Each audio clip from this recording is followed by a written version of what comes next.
All right, time to lay out the fretboard on the neck. Now this is something, I don't know of anybody else doing this. It just seemed like the right thing for me to do in the beginning, and I love the way it works. So what's important is that when the instrument is all done, obviously you want your neck and fretboard to be perfectly square to that center line of the instrument. So some people would go and see if this is square or not and adjust that dovetail if necessary.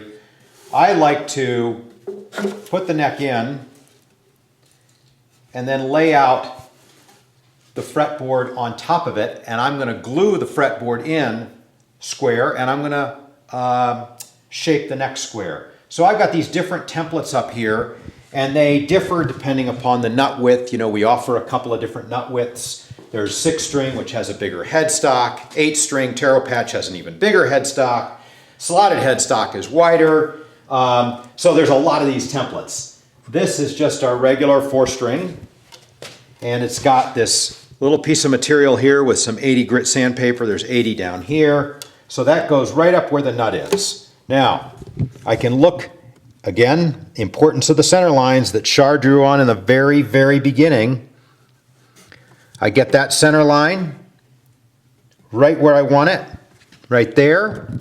It's scribed in and I can see it. I've got one up here. So now this is perfectly centered on the body and where the bridge is going to go. Look at that. I lay it up. Now I'm going to draw my lines where I'm going to glue on my fretboard, and I'm going to draw for my headstock right now. And that's really well centered, which is how they come out. But it isn't, you just can't assume that it's centered. So I'm going to put my fingers here at this point,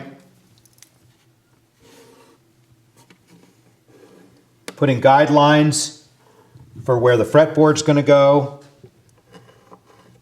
draw around the headstock,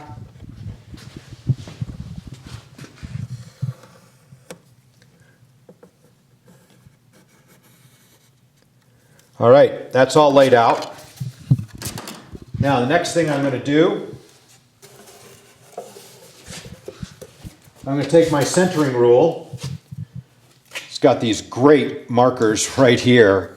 And I want to make sure when I carve this neck that I've got this perfectly centered, the end cap perfectly centered on our center line of the body.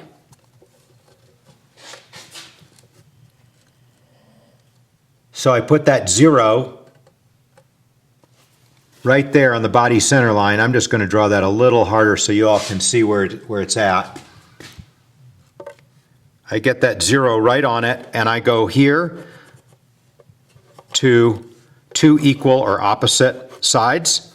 And now I've got a mark there, and that's going to be the sides of my end cap of my heel when I carve it. And I then know that it's perfectly centered. And things like that, I mean, it's just a good lesson here that, you know, you could say, well, shouldn't it be centered? Like if everything has gone right? Yeah, it should be perfectly centered. Like, do you really have to do that? Can't you just like carve it in theory?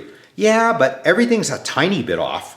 I mean, just depends on how well you're measuring it, but nothing is exact and perfect. So I find it's a lot better to do things like that, not assume anything, and now I know it's going to be centered on there. The other nice thing is it's a double check. I mean, you always want to be measuring like 2 different ways. Use a template, use another template. Things like that will help you identify if things are going awry in your process.